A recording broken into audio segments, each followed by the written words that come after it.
Hello everyone, welcome to English grammar tutorial class. আজকের ক্লাসে আমরা পেডাগোগির একটি গুরুত্বপূর্ণ topic principles of language teaching সম্বন্ধে জেনে নেব। আগের ক্লাসে আমরা ল্যাঙ্গুয়েজের ফিচার সম্পর্কে জেনেছি। সেখানে আমরা ল্যাঙ্গুয়েজ কী, ল্যাঙ্গুয়েজের বৈশিষ্ট্য কী, ল্যাঙ্গুয়েজের ক্যারেক্টারিস্টিক্স কী সেইগুলো জেনেছি। আজকে হচ্ছে আমরা একটু আরও গুরুত্বপূর্ণ টপিকে ঢুকবো। এখানে আমরা পড়ব principles of language teaching. Principles of language teaching এর মানে হচ্ছে how a teacher will teach English language or any other language in the classroom so that the students get motivated. তাহলে আজকে আমরা কি পড়ব? ল্যাঙ্গুয়েজ কিভাবে আমরা ক্লাসে স্টুডেন্টদেরকে বা বাচ্চাদেরকে পড়াবো। এটা খুবই গুরুত্বপূর্ণ, কারণ একটা টিচার কতটা দক্ষ সেটা প্রমাণিত হবে যখন সে ক্লাসে গিয়ে স্টুডেন্টদেরকে পড়াবে। তাহলে যেহেতু আমরা এটা ইংলিশ পেডাগোগি ক্লাস, আমরা দেখব কিভাবে ল্যাঙ্গুয়েজটাকে আমরা ক্লাসে পড়াবো যাতে স্টুডেন্টরা বা ছাত্রছাত্রীরা বা বাচ্চারা মোটিভেটেড হয় আমাদেরকে ক্লাস শোনার জন্যে এবং তারা ভালোভাবে শিখতে পারে। তাহলে দেখা যাক, তাহলে প্রিন্সিপালসগুলো দেখা যাক। প্রথম প্রিন্সিপাল কি? Teach one thing at a time with examples. Teach one thing at a time with examples এর অর্থ হলো যখন তুমি ক্লাসে পড়াচ্ছ ল্যাঙ্গুয়েজটাকে, যে কোনো একটা টপিকই ওই ক্লাসটাতে পড়াও। অনেক রকম টপিক ওখানে বলার দরকার নেই, কারণ এর ফলে স্টুডেন্টদের মাথা ঘেঁটে যেতে পারে, তারা বুঝতেই পারবে না যে আসলে আমরা কি পড়তে চাইছি। তাই যেটা পড়াবে one thing at a time, সেই জিনিসটাকেই যাতে ওরা ভালোভাবে বুঝতে পারে সেইটার জন্য প্রস্তুতি নিয়ে গিয়ে তবেই পড়ানো উচিত। আর প্রপার এক্সাম্পল যাতে তারা ভালোভাবে জিনিসটাকে বুঝতে পারে। তারপরে দেখা যাক গো from known to unknown. Go from known to unknown মানে কি? জানা জিনিস থেকে অজানা জিনিস। এটাকে কেমনভাবে তোমরা বুঝবে? প্রথমে দেখো, আমি তোমাদেরকে কি পড়িয়েছি, ল্যাঙ্গুয়েজটাকে কি সেটা আগে দেখেছি, তারপরে ল্যাঙ্গুয়েজের ফিচার্স কি সেটা আমরা জেনেছি, তারপরে এসছি আজকের ক্লাসে যে ল্যাঙ্গুয়েজটাকে কিভাবে পড়াতে হবে। এর অর্থ কি? আমরা ল্যাঙ্গুয়েজটা কি আমরা সবাই একটু আধটু জানি, তাই ওটাকে যদি আমরা প্রথমে পড়ি ওটা হচ্ছে আমাদের নোন, ওটাকে আমাদের কিছুটা হলেও জানা। এইবারে যে কীভাবে পড়াতে হবে এইটা হচ্ছে আমাদের অজানা। তাই আমরা কেমনভাবে এই লেসনটাতে ঢুকলাম? ফ্রম নোন টু আননোন, জানা থেকে অজানা জিনিসে আমরা এলাম যাতে আমরা জিনিসটাকে আরও সহজে বুঝতে পারি। তাই আমাদেরকে ক্লাসে গিয়েও কীরকমভাবে স্টুডেন্টদেরকে পড়াতে হবে যাতে তারা সেই জিনিসটা ভালোভাবে বুঝতে পারে। প্রথমে ওরা যে জিনিসটা ওই বিষয় সম্বন্ধে জানে সেই সম্বন্ধে একটুখানি কিছু পড়ানো, তারপরে আমাদের টপিকে আসা যাতে তারা ওই টপিকটার সাথে নিজেদেরকে রিলেট করতে পারে এবং সহজে বুঝতে পারে। তারপরের প্রিন্সিপাল কি? মোটিভেশন।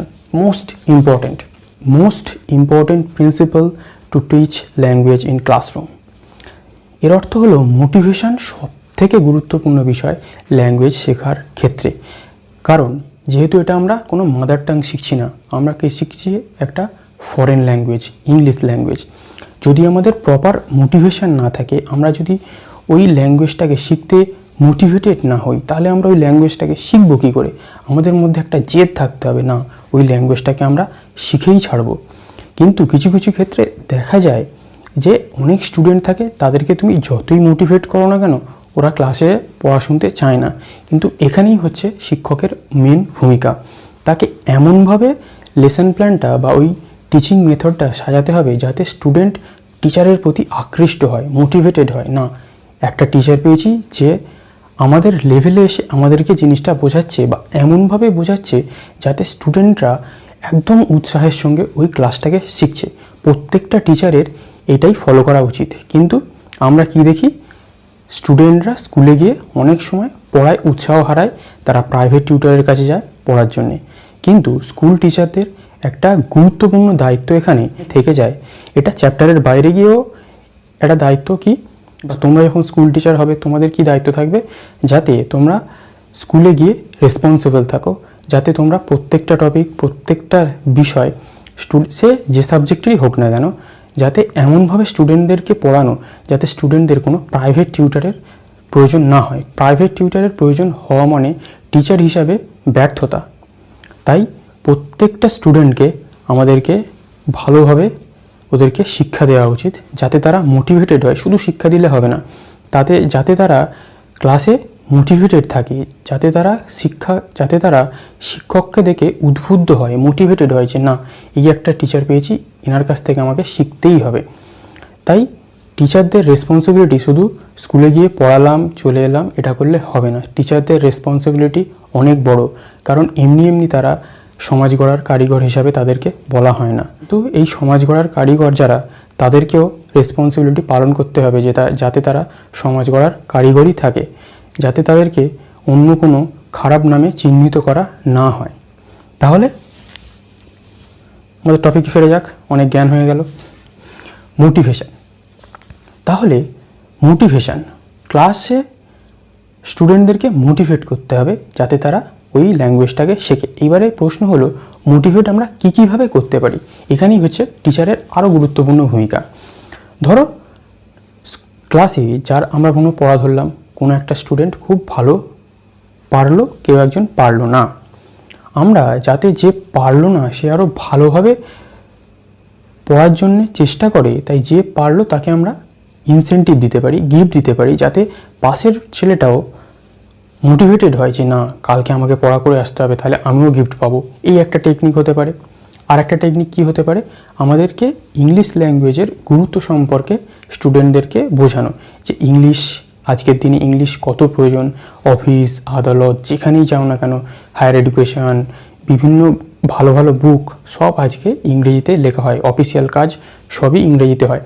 তাহলে তারা কী ভাববে যে আমাদেরকেও ইংরেজিটা শিখতে হবে, না হলে আমরা যখন বড় হব, আমরা যখন কোনো অফিসে যাব, কোনো ভালো হায়ার এডুকেশনে যাব, আমরা তাহলে ইংরেজিটা বুঝতে পারবো না, তাহলে আমাদের ইংরেজিটা শিখে নিতে হবে। তাহলে এরকম বিভিন্ন গোলস তাদের সামনে বলা উচিত, যাতে তারা আরও মোটিভেটেড হয় যে না, আমাদেরকে ইংরেজিটা শিখতে হবে। এরপর আর একটা কী জিনিস সবথেকে গুরুত্বপূর্ণ, স্টুডেন্টদেরকে কী করা যেতে পারে? বিভিন্ন টিএলএম বা টিচিং লার্নিং মেটেরিয়াল, যেটা দেখে তারা ভিজুয়ালাইজ করতে পারে বা তাদের মধ্যে একটা উৎসাহ জন্মায়, এনথুজিয়াজম আসে যে বাহ, কী সুন্দর একটা ক্লাসরুম, আমরা ছবি দেখাচ্ছি, আমরা বিভিন্ন টিএলএম দেখাচ্ছি। এইরকমভাবেও আমরা স্টুডেন্টদেরকে মোটিভেট করতে পারি। তাহলে ল্যাঙ্গুয়েজ শেখার ক্ষেত্রে সবথেকে গুরুত্বপূর্ণ ভূমিকা কী পালন করলো? মোটিভেশন। অবশ্যই এটা মনে রাখবে, অনেক সময় পরীক্ষায় প্রশ্ন এসে থাকে।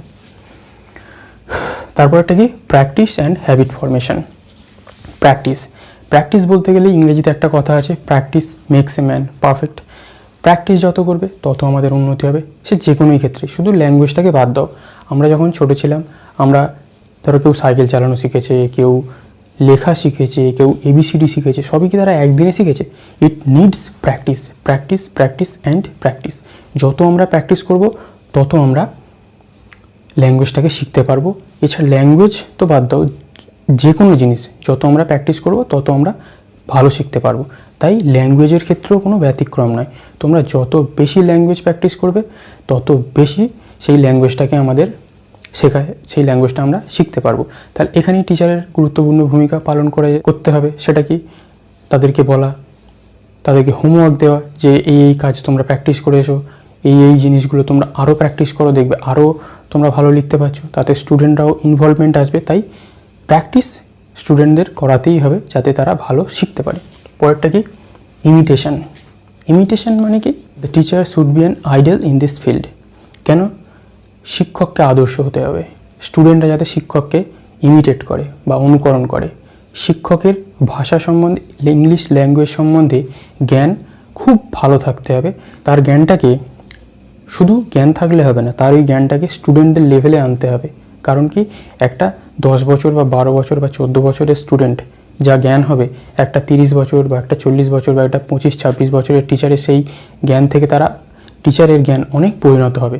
তাই টিচারকে ওই স্টুডেন্টদের লেভেলে এসে ওই জিনিসগুলোকে বুঝতে হবে, ওই জিনিসগুলোকে বোঝাতে হবে। এখানে কীরকমভাবে স্টুডেন্টরা টিচারকে অনুকরণ করবে? এখানে টিচারের প্রোনাউন্সিয়েশন স্কিল বা উচ্চারণগুলো খুব স্পষ্ট হতে হবে, যাতে তারা বুঝতে পারে। যত তারা বেশি ভালো ওই প্রোনাউন্সিয়েশন বা ওয়ার্ডগুলোকে বুঝতে পারবে, তত বেশি তাদের ল্যাঙ্গুয়েজ ডেভেলপমেন্ট হবে। তাহলে এখানে অনুকরণ বা ইমিটেশন খুবই গুরুত্বপূর্ণ। সেই অনুকরণের ক্ষেত্রে টিচারকে একজন আদর্শ শিক্ষকের মতো পড়াতে হবে, তবেই তারা অনুকরণ করবে, নইলে করবে না। পরেরটা দেখা যাক। 4 language skills in order. 4 language skill, চারটে ল্যাঙ্গুয়েজ স্কিল, সেটা কি লিসেনিং, শোনা, স্পিকিং, বলা, রিডিং, পড়া, রাইটিং, লেখা। জিনিসটা ভালো করে ভেবে দেখো, যখন আমরা ছোট ছিলাম, এখন আমরা টিচার এই হিসাবে ভাবার দরকার নেই, বা এখন আমরা স্টুডেন্ট এই হিসাবে ভাবার দরকার নেই। যখন আমরা ছোট ছিলাম তখন আমরা লিসেনিং, প্রথমে আমাদের বাবা মার কাছ থেকে বিভিন্ন ওয়ার্ডগুলো শুনেছি, সেগুলো আমাদের অবচেতন মনে, আমাদের আনকনসিয়াস মাইন্ডে আমরা ধারণ করেছি। তারপরে কি স্পিকিং, এবং সেই ওয়ার্ডগুলোকে যত আমরা আস্তে আস্তে আস্তে আস্তে বুঝতে শিখেছি, আমরা স্পিকিং, আমরা সেই কথা বলতে শিখেছি তার কিছু পর। তারপরটা কি রিডিং। এইবারে আরও কিছুদিন পর বাবা মায়েরা আমাদের পড়াতে শুরু করে, সেটা আমরা আস্তে আস্তে আস্তে আস্তে ভুলভাল হলেও আমরা পড়তে শুরু করি। তারপরে কি রাইটিং। এবং পড়ার স্টেপটা যখনই আমাদের পেরিয়ে গেল, তখন আমরা ছোট ছোট অক্ষরে ছোট ছোট ওয়ার্ড লিখতে শুরু করি। আমরা কিন্তু প্রথমেই লিখি না, আমরা আগে পড়ি তারপরে লিখি। তাহলে এটাই হচ্ছে একটা ন্যাচারাল অর্ডার অফ লার্নিং, শেখার একটা প্রাকৃতিক অর্ডার বা ক্রম পর্যায়।